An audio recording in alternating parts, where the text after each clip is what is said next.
సాలూరు మండలంలో వడగళ్ల వాన కురిసి సుమారు 2000 ఎకరాలు భూస్థాపితమైపోయింది. కంప్లీట్ గా మొత్తం రైతులందరూ కూడా నష్టపోవడం జరిగింది.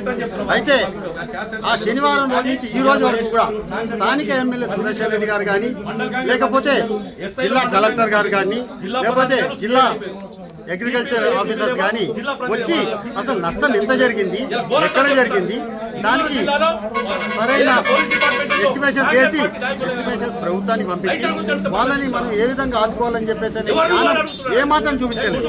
కాబట్టి 2000 ఎకరాలకు సంబంధించిన రైతులు కలెక్టర్ గారిని కలిసి విన్నవించుకోవడానికి, వినతిపత్రం ఇచ్చుకోవడానికి ఈ రోజు ఇక్కడ రావడం జరిగింది. కానీ ఇక్కడికి వచ్చి చూసినట్లయితే రైతులను గేటు తాళాలేసి రైతుల్ని లోపలికి రానియకుండా సామాన్య ప్రజల్ని, మిగిలిన వాళ్ళని లోపలికి పంపించడం జరుగుతుంది.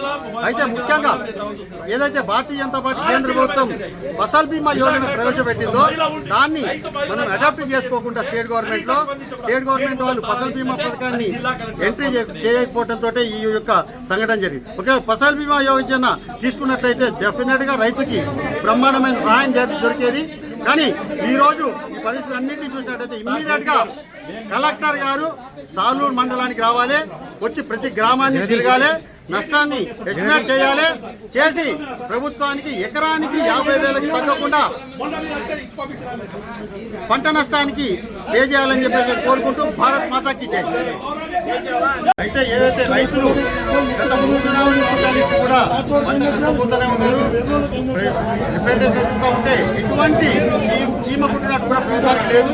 అయితే ఈ రోజు ముఖ్యంగా ఈ 2000 ఎకరాల పంట నష్టపోయిన రైతులందరూ కూడా కలెక్టర్ గారిని కలవడానికి, ఎందుకంటే స్థానిక ప్రజాప్రతినిధి కానివ్వండి, లేకపోతే స్థానిక ఆఫీసర్స్ కానివ్వండి, జాయింట్ కలెక్టర్ కానీ, డిప్యూటీ కలెక్టర్ కానీ, కలెక్టర్ కానివ్వండి, వాళ్ళ పంటల పొలాలకి వచ్చి చూసి జరిగిన నష్టం ఏంటని అడిగిన పాపాన పోలేదు. కాబట్టి మాత్రమే రైతులంతా ఈ రోజు ఇక్కడికి రావడం జరిగింది. కలెక్టర్ గారిని రిప్రజెంటేషన్ చూడడానికి రావడం జరిగితే కలెక్టర్ గారి దగ్గరికి వెళ్ళాలి పర్మిషన్ లేదని చెప్పేసి గేట్ దగ్గర ఆపేసి రైతులను మాత్రం ఆపేసి మిగిలిన వాళ్ళందరినీ లోపలికి అలౌ చేయడం జరుగుతుంది.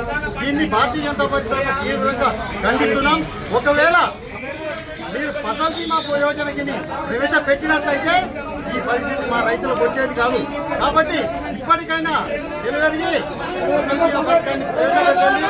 నష్టపోయిన రైతులందరికీ కూడా ప్రతి ఎకరానికి 50,000కి తగ్గకుండా ప్రతిఫలం ఇవ్వాలని చెప్పి, అందించాలని చెప్పి కోరుకుంటూ భారత్ మాతాకి జై.